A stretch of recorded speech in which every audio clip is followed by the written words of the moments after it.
welcome to the first episode of the Self-Care Diaries. I'm joined today by Yoke Van Dam, a very special friend, a colleague, and one of our Lead Joy Inspires associate trainers. Welcome, Yoke. Thank you for joining us today. It's awesome to be here. Thank you, Lee. Tell us, you're a coach, you're an NLP coach, you're a trainer and a speaker. And I wondered what and at least how and why did you get involved with NLP? I was working for a company, Pearson Education, and what happened at the time, it was very traumatic for me, but the company went for a restructuring. So they merged internationally, and on a local level, they then basically got everyone in the company to reapply for their jobs. And I had been kind of like stuck in a dead end, working in a sales position. I would be driving 7 hours a day to go and do a presentation at an FET college. I was very unfulfilled. So I felt like I was a designated driver, box carrier. I hated my job anyway. And at this stage, they said to us, reapply for your jobs. And I was like, no, I don't even want this job. Why should I reapply? But being independent and being single at the time, I was like, I have no choice. If I don't actually have a job to go to, how am I going to continue supporting myself?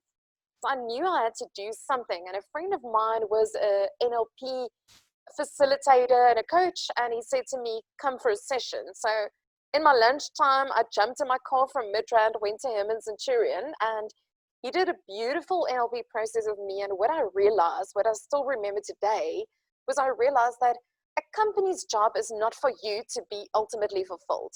A company has a very specific job function or goals or objectives, but it's up to you to find your dream career and find that fulfillment yourself and to find purpose in your life. So I felt like I had this built up resentment towards that company because they never fulfilled my ultimate desires. But how could they know? They couldn't read my brain. So I realized that I needed to make some changes. But what happened is I encountered a state shift. So I could deal much better with what was happening to me. I could actually go for the interview. And as I walked into the office, people said to me, what happened to you? And I was like, what do you mean? But they could see on my face, I looked calm and relaxed, while moments before I'd looked panicked and completely stressed out. So for me, I really believe that's why I also really feel strongly in the kind of work that you do, is it's about actually helping people make proper changes in their lives and cope much better, because in the fabric of life, you need a lot of resilience. And sometimes you can't just quit your job and leave. You need to push through and get to the results that you actually want, but while still looking after yourself. So what I then did is I decided then the next year to actually enroll for a NLP practitioners program, which was about 8 to 9 months, lots of intensive work. Every second weekend, weekdays, we would practice on each other. And throughout the years, much later, I went into sales training, coaching, and when I opened my own business, I'm doing a lot more NLP related work, and I ingrain it into the training I do. Because for me, I think, and that's what I enjoy with your work as well with the self-care, is if you're actually working with a group and a team, you can actually bring proper change. It doesn't just have to happen on a one-on-one coaching platform, but the two kind of like ingrained work really well together. So you can, as a speaker, trainer, and a coach, be the catalyst for change. And that's what I always aim to do, to inspire people to notice what changes they can make in themselves and to ripple that change throughout an organization. So I don't think that change only needs to happen from a top-down hierarchical level. It can actually ripple out, throughout layers. So I hope that answers your question. I love what you said about responsibility. I was on a podcast this morning and we were talking about responsibility and how it is the ability to respond. And when we acknowledge that that we are blessed with the ability to respond, that we can actually change things in our lives, and that we're not victim to what's happening. So that's really powerful. I love that story of how you're, and you did just that. You took responsibility and you went for the NLP assessment, and then you started studying, and you were like, no, hell no. I'm not going to live this life of wanting when I know that there's something so much greater that's expected of me from my life. And I mean, you do incredible work. I've seen you in action, and it's um I feel very blessed to call you a friend and a colleague. Oh, Know how excellence is something that's really, really important to you, and you put a hell of a lot of effort into what you do, and I really admire that. I really, really admire that about you. What NLP means. NLP stands for neuro linguistic programming. So it really has to do with the patterns of your brain. So I was just coaching a client today, for instance, and in a previous session, we actually worked on anger and leadership. So somewhere in your life, you've learned how to react in certain ways. So your brain is actually making kind of a train track. And whenever a similar situation happens, immediately you react because the brain will go on that same train track. So let's say you've always been petrified of public speaking because in primary school, someone tripped you and you were embarrassed in front of the class. So sometimes people will now have created a train track to suddenly start stammering or to go red or to go into panic mode. So their brains created a illogical way of behaving. So what you can do one-on-one is actually help a person create a new train track that's serving them right now. So in the easiest way, it's actually saying your brain has created a system or a strategy to deal with something that's not applicable anymore. So at that stage in primary school, you had to maybe check out if there's going to be people that's going to trip you or whatever, but it's not a dangerous situation anymore. And it's illogical to keep on panicking when doing public speaking. So through the way you do it is it's different processes, but it's mostly through talking, through storytelling, and you're actually speaking to your unconscious mind, and you're actually instructing it to find the answers. So where a mentoring session would be all about telling a person what to do, coaching and NLP is actually guiding their own brain to find the answers and to come up with the answers. So that's why you're called a practitioner and you're actually facilitating the change process. And it's actually quite powerful. I've had loads of NLP done with me through the years, and it's amazing when you see that certain triggers you don't have anymore, because I found in my life, that's also why I wanted to do NLP is I used to just file things. So I would just if someone hurts me in a way, I would just push it underneath the carpet. And eventually that carpet was like a huge pile and people had to walk on eggshells around me, and it wasn't just comfortable anymore to be around me. And that's when I learned sometimes it's better to deal with those things so that you can actually just be lighter to be around, so you don't permanently burst out in tears or anger or whatever your coping mechanism is. So for me, it's often I actually help people deal with triggers and stepping into their power in various ways, as a leader, as a speaker, whatever it might be, to deal with those things that are tripping them up. Gosh, that's really powerful. I mean, I thought I knew quite a bit about NLP, but you've taught me some new things there. Thank you. About the neural pathways in the brain and how they become entrenched through different behaviors. And yeah, stepping into one's power, I think that's part of the healing process that we're here to do, right, on this planet, is to I always say that really shitty things might have happened to us in our lives, and it's our responsibility to heal from them. It's not our fault that it happened, but it is our responsibility to heal from them. I think NLP is a great way to do that.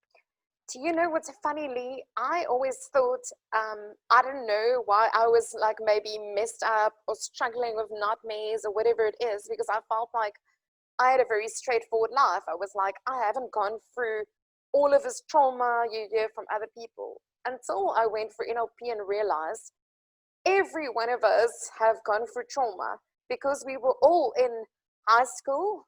We had parents. Just in that, people make mistakes. So whether you bumped your toe, or like, it doesn't have to even be a major thing, but for you, it could have a lasting impact on your life, and it is still your responsibility to deal with it. For sure. And it's often like trauma. People think that trauma has to be big things like rape, or a house break-in, or divorce, but actually what creates the maladaptive behaviors is our response to the trauma.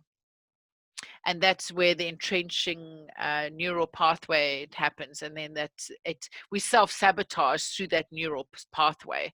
But once you're able to go through an NLP process, then one's able to almost reset the brain and have fresh coping mechanisms and a fresh approach to one's life. You're not just unconscious, and it's not a learned helplessness. You become conscious and able to take responsibility. That's awesome. Definitely. So you and I and Lauren Turner are doing some really fabulous work around self-care, and you've come on board. I'm so excited to have you on board with me doing the workshops.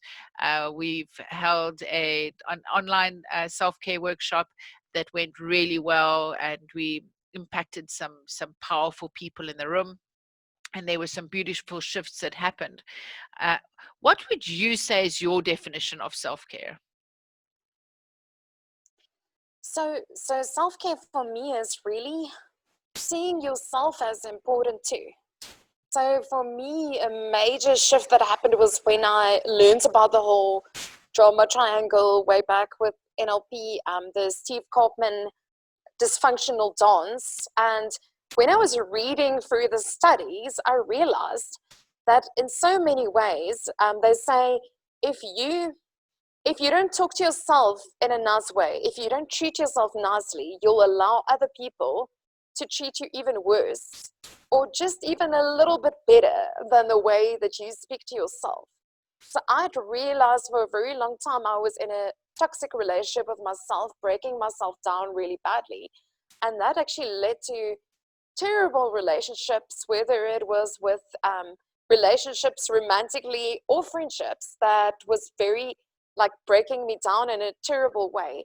And when I read through those case studies, I realized, oh my goodness, I'm actually feeding my own hatred towards myself by spending time with these people. So I would at that stage date a guy, and I knew that he wasn't marriage material, but and he was really hurting me emotionally and all of that. And I was allowing it because I wasn't actually treating myself in the right way. So self-care can actually even get to how do you regulate your own thoughts. So it could be journaling, whether it's prayer, meditation, but getting to a point where you're in a happy place with yourself, and where you're actually taking care of yourself emotionally, physically, spiritually, in whatever way and sense that's necessary. So I think for many years I was a people pleaser, and where the self-care had to come in was to realize I can't rescue everyone.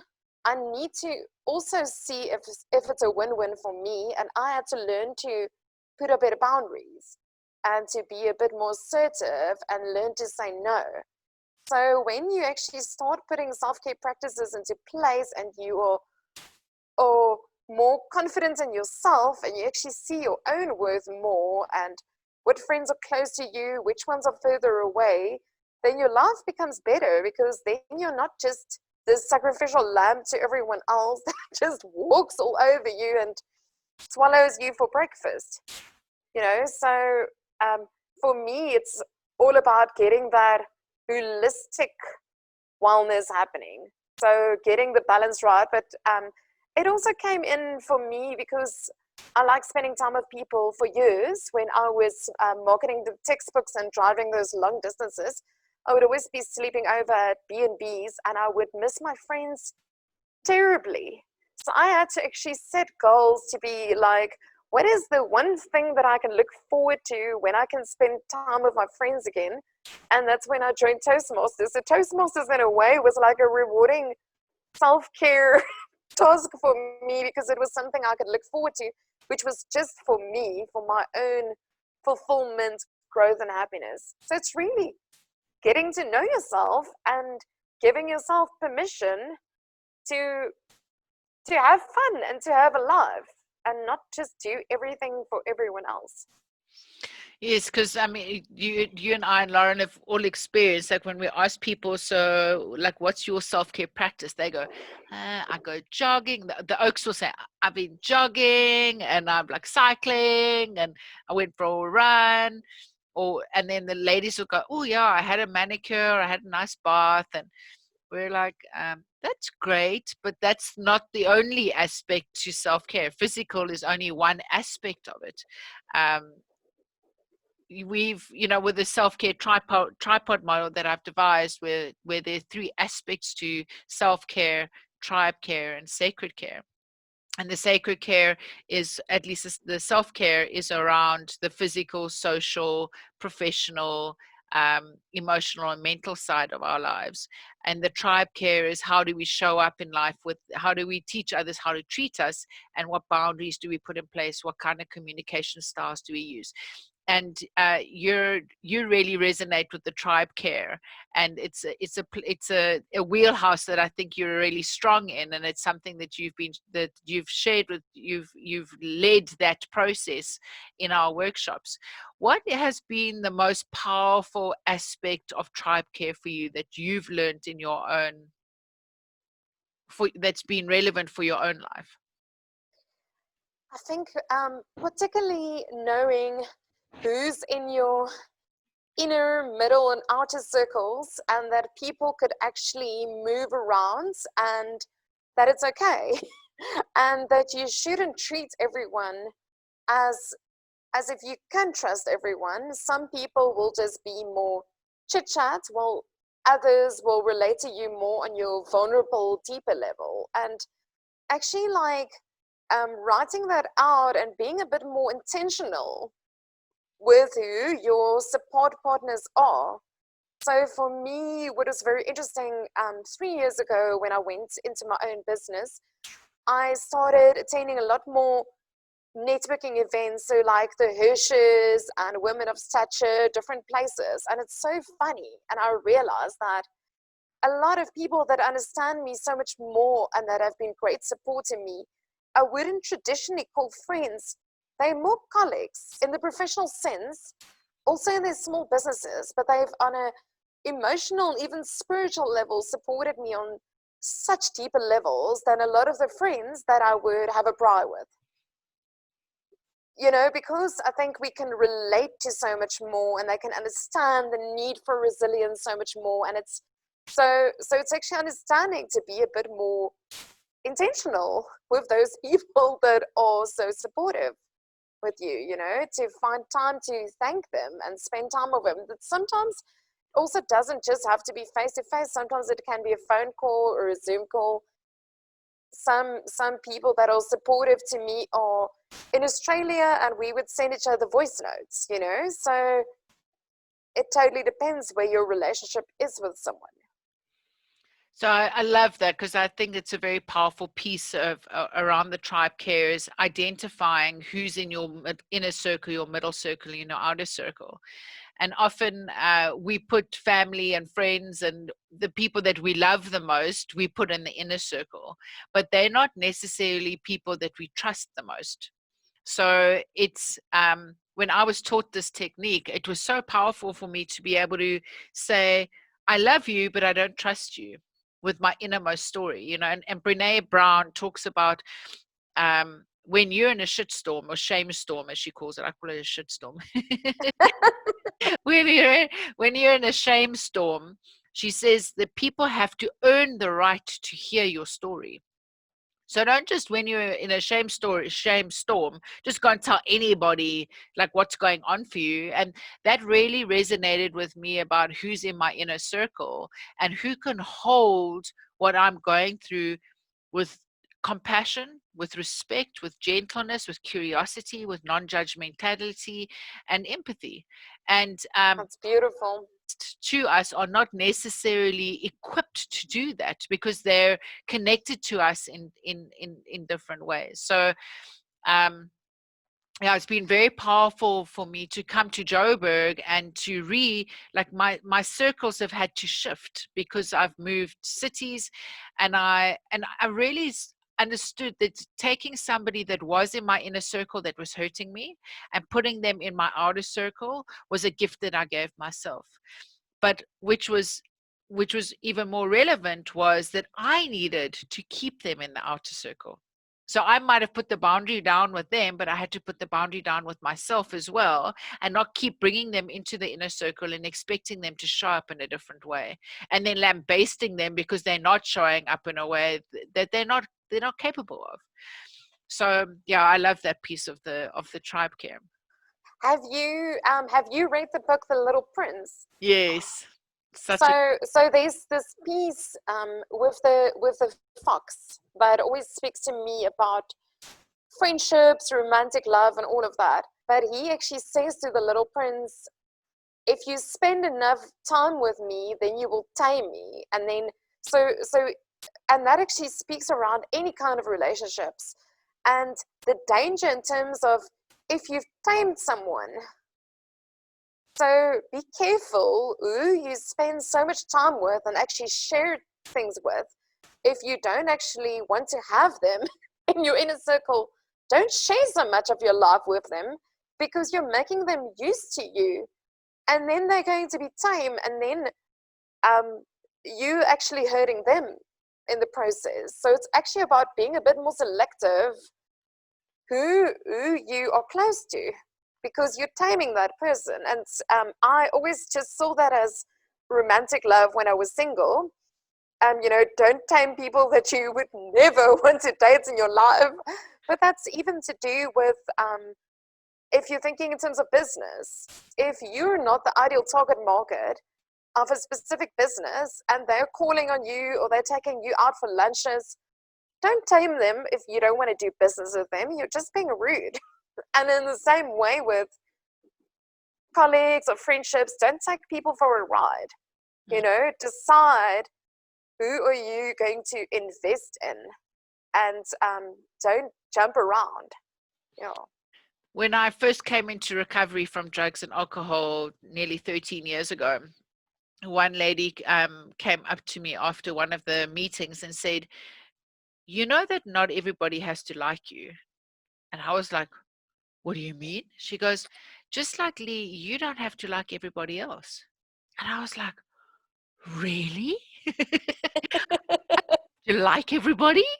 What do you mean?" And then, well, if I don't have to like everybody, not everybody has to like me, that meant I didn't have to people please anymore. And I was like, oh, what a freedom. And I could slowly but surely step into the authentic person that I was. And like, if people didn't like me, then that was okay. I didn't. It doesn't mean that they're bad people if they don't like me. It doesn't mean I'm a bad person if they don't like me. It just means that they're not my person, and it's okay. It's okay.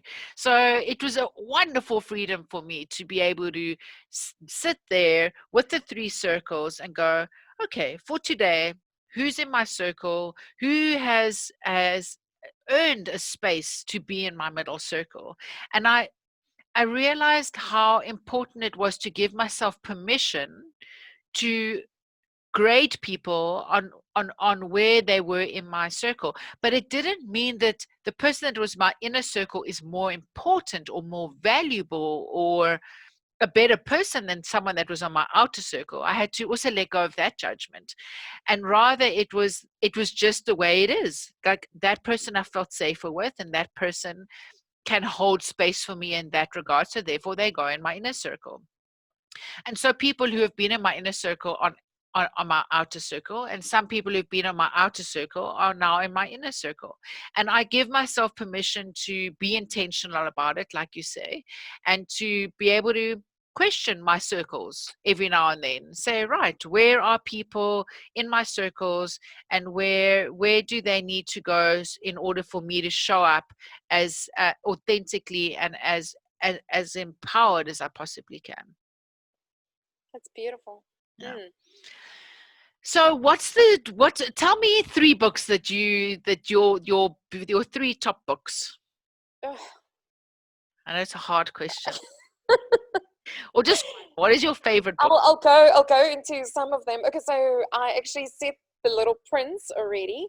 Um, the other one that's a top one for me is The Book Thief. I don't know if you've ever read that. It's I think I love reading about the Holocaust, but this is actually written from the perspective of death as the narrator, picking up the souls and speaking about people that were actually living in Germany that weren't Nazis. They were actually opposed to the Nazis, but how even they suffered and how they hated you in a basement. It's the most beautiful book.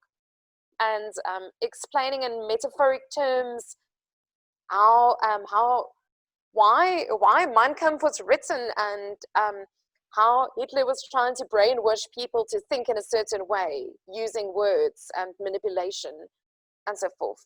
The Little Prince has beautiful gems inside. I actually use it for most of my training. There's material until in all infinity in there. So the reason why I love it is it makes use of metaphors. So I think a lot of people don't get it when they read it, because the Little Prince actually travels to a lot of different planets, and then he encounters different people. So he'll encounter a manager that says that he owns all the stars because he decided to claim them, and he meets a geographer that asks him, tell me if you've seen a river or a mountain, or bring me proof. So if there's a river, I need a bucket of water, and if there's a mountain, I need a large rock.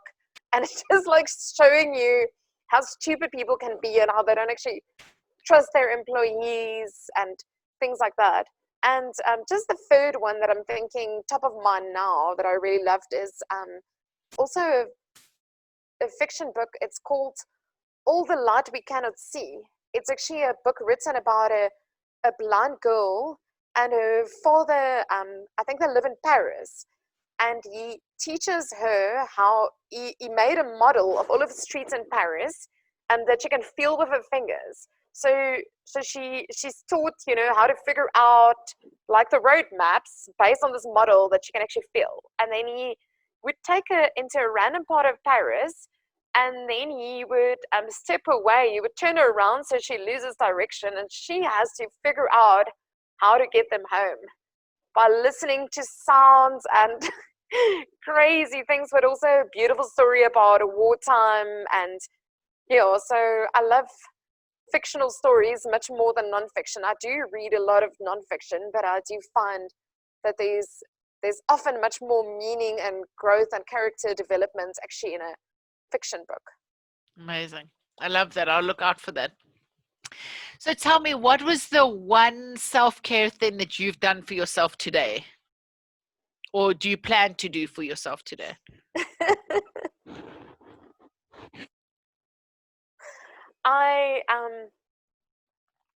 I'm planning to exercise this afternoon. So I know you don't want to hear that, but I am. So this morning, my self-care was not getting up at 7. It was actually sleeping an hour later and just relaxing in bed and spending time with my husband and chilling. And so delaying the day, and also like planning the meals. We're doing a healthy eating plan at the moment, so we were actually eating dried fruit this morning. It's part of the eating plan. So actually like nurturing the body. And yourself? So I just came back from a walk, so to the physical I did with my husband, and I journaled this morning. I meditated this morning. Oh wow. I what else have I got planned today?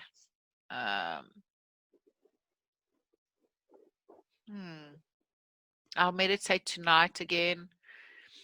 I meant to have Toastmasters tonight, but I've decided that I'm just going to take a break and just be with the family tonight and have some dinner with them and just chill. And so, yeah, and I signed up with a new therapist to help me with understanding um, my own sexuality. So I'm having a deeper dive into what does my own sex. I mean, I'm straight, so I'm not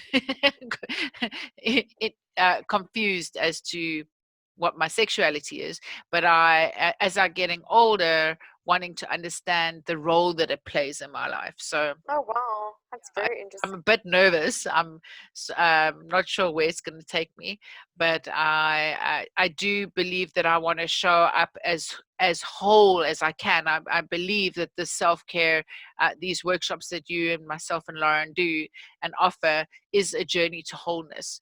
And as much as what I've been an instrument through which this work comes, and you're an instrument through which this work comes, I do believe that it takes us to being authentic. It's taken me to be authentic about how to show up the best way that I can. So, yeah, thank you so much for joining me today. Yay, we've done So our much fun. self-care diary. And I feel so honored to be on this journey with you, and your input has been incredible. And we are going to inspire, empower, and transform 1 million people's lives by 2025, and it's just a joy I to have can't wait. a journey. Thank you so much for having me, Lee. It was amazing. Have a beautiful day. Thank you. Bye. Bye.